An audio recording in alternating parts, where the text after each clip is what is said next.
Bom dia, amada e amado do Senhor, passando aqui para deixar uma palavra de Deus para edificar a nossa vida, amém? Abra comigo em Salmo 32, vamos ler do verso 1 ao 5, e vamos orar ao Senhor enquanto você procura a palavra do Senhor.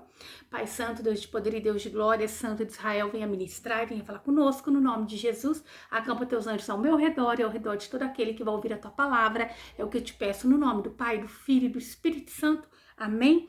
A palavra do Senhor diz assim: bem-aventurado aquele cujas iniquidades são perdoadas e cujos pecados são apagados. Então aqui, né, é bem provável que esse salmo Davi escreveu logo após ele ter pecado com Betseba, né? Antes ainda do profeta Natan chegar até ele. Então, ele aqui estava dizendo, né, que bem-aventurado aquele cujas iniquidades são perdoadas e cujos pecados são apagados. Porque ele estava com a alma pesada, porque ele estava pesando, sentindo a alma ali dele, né, angustiada, pesada, porque ele pecou, e não só contra as pessoas, com Betseba, com o marido de Betseba, mas ele pecou contra o próprio Deus, contra tudo aquilo que Deus abomina, e ele sentia assim, né, então nós podemos ver o quanto é pesado, quanto é massacrante, né, um pecado não revelado, um pecado ali que a pessoa carrega. Ela fica angustiada, ela fica, né? Mas nós agora podemos ver ali o consolo, né, que nós temos em Cristo Jesus, a misericórdia que ele derramou sobre nós quando ele deu a si próprio, pegando um pecado, ele tomou sobre ele, né, todos os nossos pecados, a penitência que era para ser sobre nós, o mal que era para ser a ira, né, que era para ser derramada sobre nós por causa dos pecados, foi derramada sobre ele. Mas quando nós entregamos a nossa vida a Jesus e cremos naquilo que ele fez por nós, na cruz, nós temos os nossos pecados remidos pelo sangue de Jesus derramado na cruz. Ele passou pela cruz, ele passou por chicotadas, por humilhações para cobrir as nossas ofensas. Então, que nós não venhamos que nós venhamos ser gratos por tudo que Jesus já fez e que nós não voltamos a cometer os pecados que abomina ao Senhor. Tem os pecados involuntários, né? Ai daquele que diz que não peca. Durante o dia nós pecamos por palavras, pensamentos, pelo fato às vezes de não orar, de não dedicar tempo ao Senhor. Então, nós não podemos dizer que não pecamos. Todos somos pecadores. Nós necessitamos desse sumo sacerdote que vem e transforma o homem, né? Em culpado em agora justificado. Aleluia. Verso 2 que diz assim: bem-aventurado o homem a quem o Senhor não imputa iniquidade, em cujo espírito não há engano, né? Nós sejamos culpados, nós somos culpados, né? Mas o Senhor não imputa essa iniquidade a nós, porque Jesus levou sobre ele aquilo que era para ser imputado a nós, aquilo que era para ser derramado sobre nós, né? Ele tomou sobre ele a penalidade, toda a culpa que era para ser derramada sobre nós, foi sobre a cruz, sobre Jesus, lá no Calvário. Verso 3 que diz assim: enquanto calei, envelheceram-se os meus ossos pelo meu bramido em todo o dia. Enquanto calei, envelheceram-se os meus ossos pelo meu bramido em todo o dia.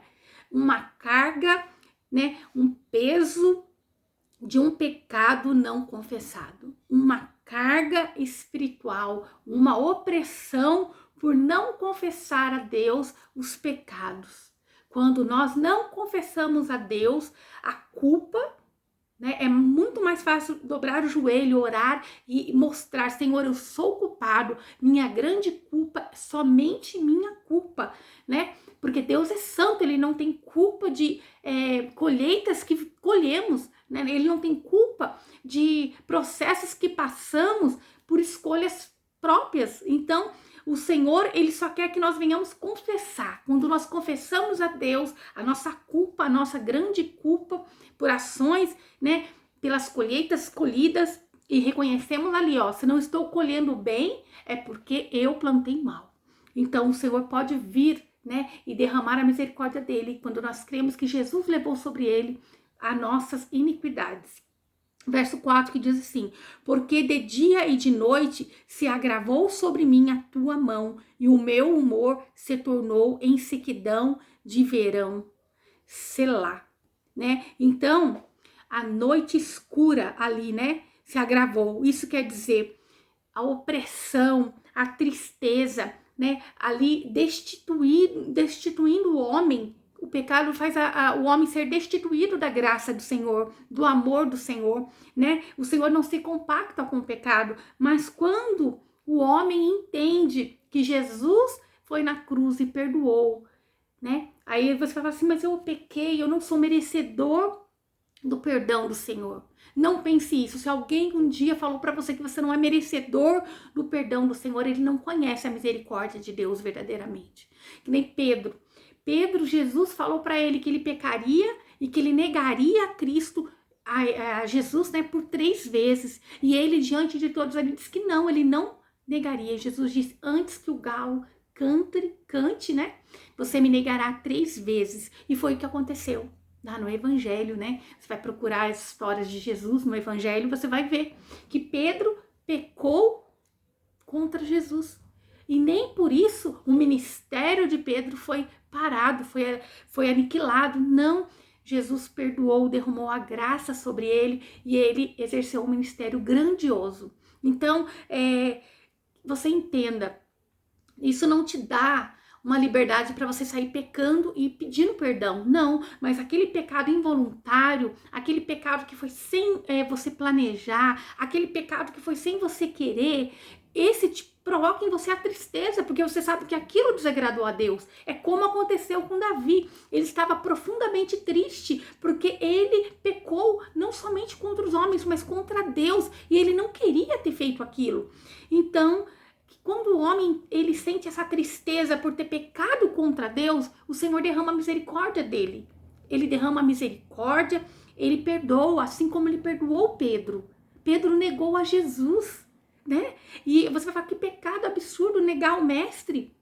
Mas quantas vezes nós estamos negando a Jesus quando nós fazemos as nossas vontades, quando nós procrastinamos, quando nós não obedecemos, quando nós não damos ouvido ao Espírito Santo de Deus, nós estamos pecando contra Jesus. Mas nós temos uma boa nova. Jesus, ele levou sobre ele as nossas enfermidades, as nossas iniquidades, ele levou sobre nós a punição, ele levou sobre ele a punição que era para ser sobre nós. Então Pedro teve um grande ministério.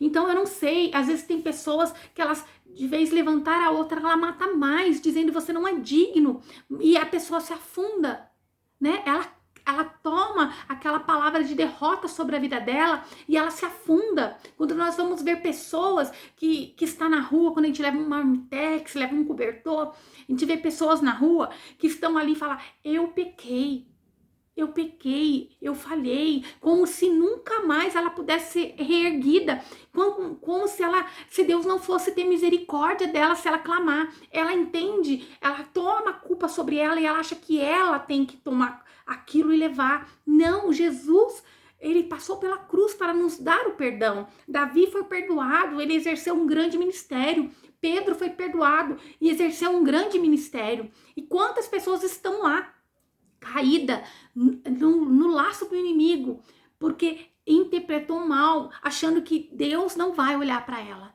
Deus levanta o fraco, abatido, ele tem prazer em pegar aquele que está lá no limbo e levantar. Ele pega aquele que está lá no meio do montouro e faz sentar no meio dos príncipes. Ele pega aquela que está rejeitada, aquela que estava na prostituição e faz ser, né, ali cuidada junto com as princesas. O Senhor, ele veio para pegar aquilo que não era e fazer tornar a ser. Então nós podemos ver a misericórdia de Deus para conosco, mas é necessário confessarmos para Cristo o nosso pecado e entendemos que aquilo que veio sobre nós é porque nós não tínhamos confessado, nós não tínhamos verdadeiramente falado com o Mestre. Quando você verdadeiramente confessar o seu pecado para Deus, o pecado confessado vai gerar em você um coração quebrantado diante do Senhor. E o Senhor não quer sacrifício, porque não tem sacrifício que o homem possa fazer para pagar o pecado que ele cometeu. mas o sacrifício já foi feito, foi Jesus na cruz. Que você possa tomar posse, se sentir livre de toda culpa, de toda opressão, que você possa se sentir livre para poder servir a Deus verdadeiramente de corpo e alma. Aleluia! No verso 4 diz assim, né? Verso 4 já li, daí no verso 5, meu pecado te declarei, e não encobri a minha iniquidade. Dizia eu, confessarei ao Senhor as minhas transgressões, e tu perdoaste a maldade do meu pecado. Então Davi dizendo aqui, né, que ele declarou o pecado a Deus. O pecado tem que ser declarado, confessado a Deus. Dobrar o joelho no seu quarto e confessar ao Senhor os seus pecados, né? E então, não encobrir as suas transgressões, tomar a culpa naquele momento ali e pedir a misericórdia de Deus e saber que toda punição que você possa estar recebendo, toda opressão, foi uma legalidade que você deu, foi uma brecha que você abriu, mas você vai clamar ao sangue de Jesus, você vai clamar ao Espírito Santo para ele te revestir, para ele te abençoar, para ele te transformar, para ele te fortalecer, para ele te ajudar. Né? Você vai ver que você vai dobrar o joelho com um peso, com uma opressão, com aquela depressão, com aquela culpa, e você vai levantar leve, você vai levantar com a ajuda do Espírito Santo de Deus. Faça que nem Davi, confesse os seus pecados ao Senhor, para que a tua vida venha fluir. Falta poucos dias, né? Falta aí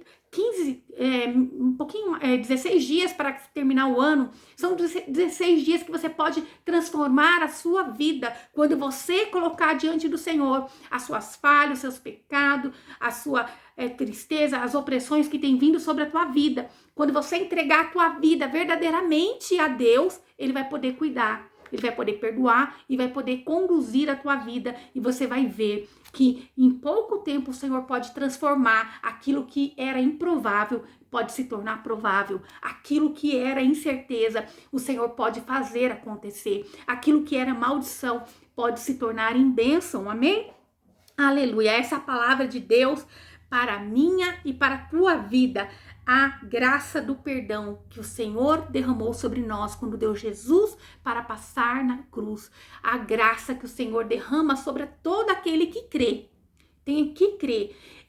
Tampa os seus ouvidos. Agora vai tirando, desconstruindo todo o mal que possam ter lançado sem sabedoria sobre a tua vida, dizendo que você não é merecedor. Toda palavra de maldição agora que seja repreendida no nome de Jesus, e que você entenda o valor que você tem para Deus, e o sacrifício que Jesus fez por nós não foi perdido, não é à toa. Valorize, agarre nessa possibilidade de ser agraciado pelo amor de Deus, né? O sacrifício puro de Jesus na cruz é onde vai remir todos os seus pecados e tirar a tua culpa, tirar a opressão e fazer você um homem e uma mulher nova na presença do Senhor. Que você se sinta perdoado, livre para servir a Deus. Que você sinta essa vergonha, essa tristeza indo embora, e que nenhuma acusação venha sobre a tua vida, sobre a tua casa, sobre o teu ministério. Que nenhuma acusação do inimigo, nenhuma seta maligna possa ter poder sobre a tua mente, mas que a tua mente venha a ser blindada pelo Espírito Santo de Deus, que a sua mente venha a ser blindada, que o seu coração venha a ser cheio de esperança, cheio do amor, da unção do Espírito Santo de Deus. Meu Pai, esse meu irmão, essa minha irmã, se põe diante de Ti, pedindo perdão das falhas, atos, pensamentos e ações. Eu não sei, Pai, o que tem abatido, o que tem deixado ela oprimida, mas o Senhor é um Deus grande, é um Deus poderoso, que perdoa, que cura, que ela possa entender que o Senhor já perdoou, que o Senhor quer levantar, e que o Senhor tem uma grande obra, assim como com Pedro, como Davi, como, né, foi com Paulo. O Senhor limpou e usou, e nós vamos alcançar a vida eterna no nome de Jesus. No nome de Jesus, não permita o inimigo tirar a tua salvação, não permita o inimigo te abalar. Você é filha amada do Senhor, você é filho amado do Senhor Jesus. Amém? Que você possa virar o jogo nesses últimos dias do ano e viver uma nova história.